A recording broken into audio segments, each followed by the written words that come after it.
No hay forma de que vayas a ir más allá del diezmo simplemente porque tienes mucho dinero de una sola vez. Algunos de nosotros hemos pasado toda la vida trabajando y nunca pudimos diezmar. Ahora que nos hemos jubilado, decimos que no podemos diezmar ahora porque tenemos un ingreso fijo. Mis amigos, les digo que cuando conocen a Dios y están diezmando, Dios es quien fija sus ingresos, no la oficina del Seguro Social. No sabes de dónde Dios podría enviarte algo de dinero. Ayuda a la gente y siempre serás una bendición. Vierte tu vida en los demás y vierte tu vida en el trabajo de la iglesia y siempre serás una bendición. Solíamos verter parte del dinero de nuestra misión en comerciales en WJMO. Bueno, la semana pasada en Life Sharing, vino una mujer joven que dijo que escuchó uno de nuestros anuncios de 60 segundos y le cambió la vida. El pastor Toby dijo: mujeres, no tienen que estar en una relación abusiva, salgan de ella y dejen que Cristo marque la diferencia en su vida. Ella dijo que estaba en esa situación con un chico, y en ese comercial tomó la decisión de terminar la relación. Ahora espera casarse con un cristiano este julio y nos ha pedido que hagamos la ceremonia. Eso no habría sido posible con el extra por encima y más allá que ha dado de sus ingresos. Cuando los camellos terminaron de beber, Eliezer el sirviente sacó una nariguera de oro y 2 brazaletes de oro de la mejor calidad para dárselos a Rebeca. Más tarde ese día él le da más oro, joyas de plata y ropa. Le dio regalos caros a su madre y a su hermano. Ahora, debemos de nosotros, si hubiéramos visto lo que ella iba a conseguir de antemano, también nos habríamos ofrecido a verter el agua para los camellos. Pero no siempre vemos de antemano lo que Dios tiene para nosotros al final del día. Cuando Dios le abra la puerta para marcar la diferencia, siga adelante y marque la diferencia. Puedes terminar de leer este capítulo y ver la diferencia que la voluntad de Rebeca de hacer más allá hizo en su vida. No habría pensado en encontrar un marido en ese viejo pozo en 1000 años, pero lo hizo. Aquellos de ustedes que están orando por un compañero, Dios sabe cómo responder a su oración. Sé fiel donde estés para que no te pierdas cuando Dios envíe un siervo a buscarte. Hoy compartimos en comunión. La comunión nos recuerda que Jesús era un tipo de persona que está por encima y más allá. Dio sobre todo lo que se requería de él al dar su vida por nosotros y fue más allá de la razón al amarnos. Porque la Biblia dice que cuando aún éramos pecadores, Él murió por nosotros. Jesús no esperó a que actuáramos juntos para comenzar a amarnos. No, Él nos amó para que pudiera armar nuestro acto de la manera que se necesitaba. Dios está buscando personas que estén dispuestas a ir más allá por Él.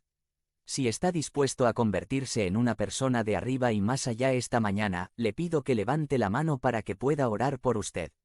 Conviértete en miembro del canal y sé un instrumento de la palabra de Dios.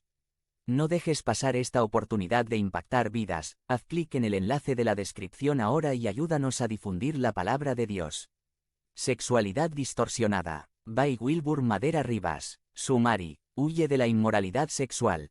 Recuerdo haber quedado muy impactado al ver las noticias hace algunos años que comunicaban que en el estado de California en los Estados Unidos había un incendio incontrolable contra el que habían estado luchando por varios días sin mucho éxito.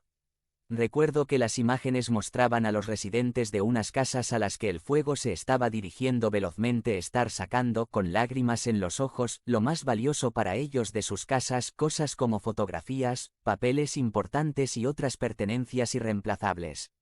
El fuego no iba a perdonar nada que dejaran atrás. Qué paradójico es que el fuego, que es un elemento que tanto beneficio trae a la humanidad, cuando sale de control se vuelva un asesino atroz. Una cosa es el fuego en la llama de la estufa cocinando los alimentos o el fuego circunscrito a una fogata a la luz de la luna dando calor a los que la rodean, y otra cosa es el fuego en un incendio que arrasa, fuera de control, con todo lo que esté a su paso, dejando una estela de destrucción, caos y muerte. El fuego es algo muy bueno, pero fuera del contexto apropiado, se vuelve un elemento letal. Algo parecido sucede con la sexualidad humana. Como vimos la semana pasada, el sexo, de acuerdo con el diseño original de Dios, es algo precioso. Algo maravilloso, algo que nos deja agradecidos y en admiración de nuestro Dios. El Señor lo ha creado para experimentarse en un contexto específico, pero cuando lo sacamos de ese contexto se vuelve un elemento fuera de control que arrasa con todo lo que esté a su paso, dejando una estela de destrucción, lágrimas, caos e inclusive, la muerte. Dios como nuestro Creador nos hizo a su imagen y semejanza, estableciendo dos sexos definidos. Él hizo al ser humano como hombre y como mujer. Estos sexos son complementarios y al unirse en una sola carne, en matrimonio, tienen la potencialidad de multiplicar la imagen de Dios en la tierra. Dios diseñó el sexo para ser experimentado exclusivamente en el contexto específico del pacto matrimonial legalmente establecido entre un hombre y una mujer. Un pacto donde hay un contexto de legitimidad, fidelidad, respeto, compromiso y continuidad. Dentro del contexto del matrimonio, el esposo y la esposa pueden disfrutar y deleitarse en lo maravilloso que Dios hizo el sexo. Dios fue el diseñador del cuerpo para que sea susceptible del placer sexual. Él es responsable de la anatomía y la fisiología de los órganos sexuales. Y cuando el esposo y la esposa se están relacionando sexualmente, Dios no sale de la recámara o mira hacia otro lado, porque esto es algo que le glorifica. Él dice: honroso sea en todos el matrimonio y el lecho sin mancilla. Hebreos 13. 4. Es decir, las relaciones sexuales entre el esposo y la esposa son algo honroso y que trae gloria al inventor de esta maravillosa idea de la sexualidad. Dios hizo el sexo como algo bueno en gran manera. Este es nuestro punto de partida en la cosmovisión cristiana de la sexualidad. Ahora bien, lamentablemente, Génesis 3 ocurrió en la historia.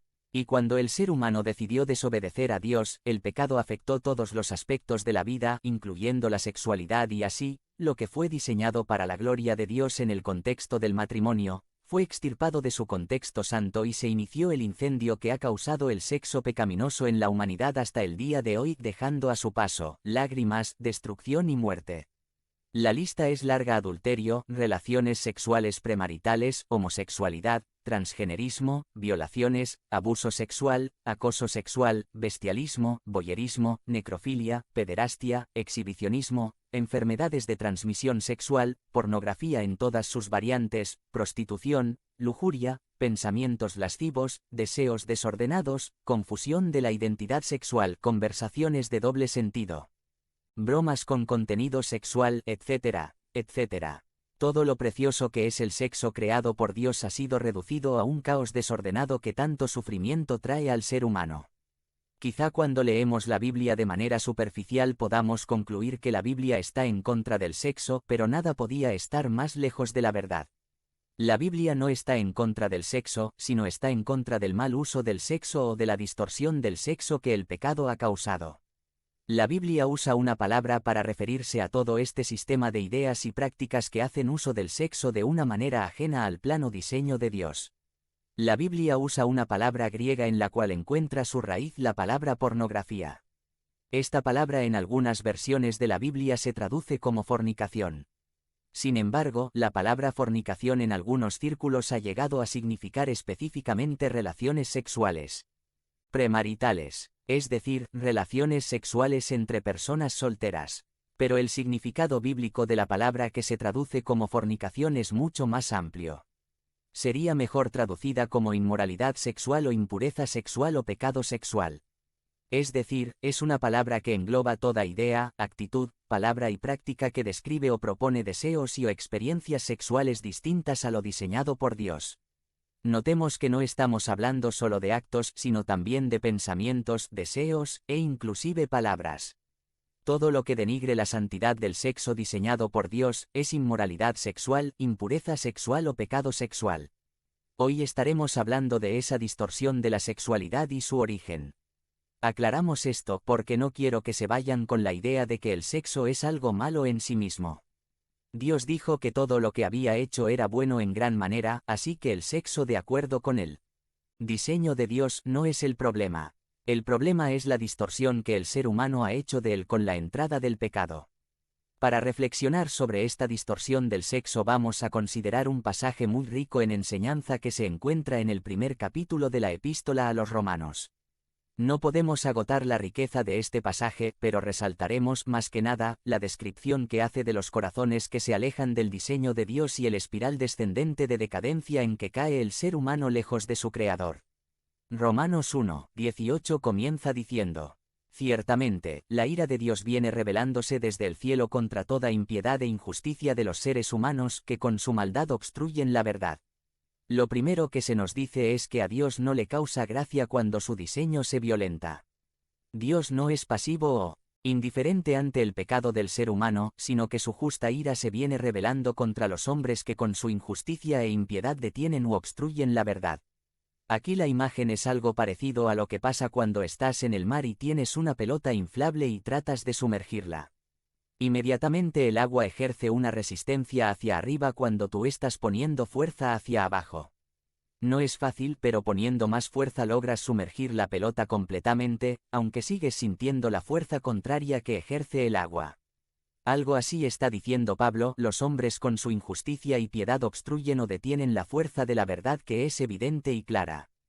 Se oponen de tal manera a la verdad que aunque sea evidente tratan de ocultarla, tratan de oprimirla para que no salga a la luz, tratan de resistirla oponiendo fuerza en contra de ella. Dios no está contento con esto, sino justamente airado porque esta oposición no es un acto ingenuo o por ignorancia, es un acto de necedad e incredulidad de parte del ser humano. Por eso, el texto sigue diciendo en Romanos 1:19-20, me explico, lo que se puede conocer acerca de Dios es evidente para ellos, pues Él mismo se lo ha revelado. Porque desde la creación del mundo las cualidades invisibles de Dios, es decir, su eterno poder y su naturaleza divina, se perciben claramente a través de lo que Él creó, de modo que nadie tiene excusa. La ira de Dios contra la impiedad e injusticia de los hombres es algo esperable porque es un acto deliberado de rebelión por parte del ser humano. Dios se ha dado a conocer claramente, evidentemente, indudablemente. Su eterno poder y divinidad están claramente revelados o dados a conocer en la creación. Dios ha puesto su gloria en cada aspecto de la creación, cada átomo de la creación grita: ¡Gloria a Dios! Es cuestión de tener ojos para ver y oídos para oír. Pero el ser humano con su pecado se opone, obstruye, detiene la verdad evidente que Dios ha revelado desde el principio con toda claridad y contundencia. Esto hace inexcusable al ser humano. Nadie puede decir: a mí nadie me dijo, yo no sabía. Somos culpables porque tenemos el testimonio suficiente de parte de Dios y aun así como humanidad, hemos abandonado a nuestro Creador y Señor. Nadie queda excusado. Somos culpables. Y luego el pasaje nos muestra la profundidad del extravío de la humanidad y presenta tres intercambios funestos que han llevado a la humanidad en un espiral descendente de decadencia en su identidad, sus relaciones, su moralidad, su cuerpo, en fin, en su totalidad. Este espiral descendente se muestra en el intercambio que el ser humano hace y el juicio de Dios que viene al dejar actuar al ser humano según sus deseos.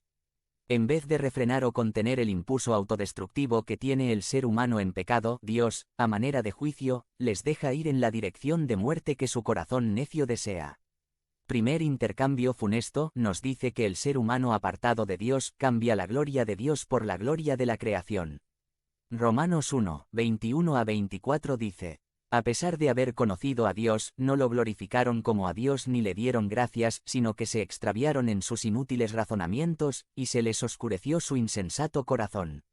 Aunque afirmaban ser sabios, se volvieron necios y cambiaron la gloria del Dios inmortal por imágenes que eran réplicas del hombre mortal, de las aves, de los cuadrúpedos y de los reptiles.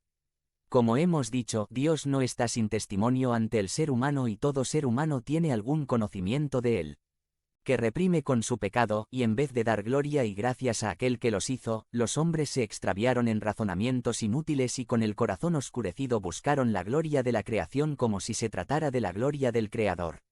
Nuestros corazones buscan a quien darle gloria y en nuestra necedad, en vez de glorificar al que evidentemente es glorioso, tomamos algún aspecto de la creación y lo hacemos nuestro Dios. Y decimos a algo o a alguien: tú eres mi Dios. Sin ti, no puedo vivir, tú eres mi adoración. Sin ti no vale la pena vivir. Solo contigo estoy seguro. Solo a ti te amo. Qué terrible es la idolatría de nuestros corazones. Teniendo enfrente de nuestros ojos al Creador, lo que alcanzamos a ver nada más es a la creación y le llamamos nuestro Dios. Mi esposa me cuenta que cuando era pequeña sus padres se dieron cuenta de que necesitaba lentes porque corría desde lejos a los brazos de un señor desconocido para ser abrazada y le llamaba papá. Asimismo, nosotros corremos a refugiarnos en los falsos brazos de un ídolo. Pero mira cómo viene el juicio de Dios sobre los corazones idólatras que cambian la gloria de Dios por la gloria de la creación. Dice Romanos 1:24. Por eso Dios los entregó a los malos deseos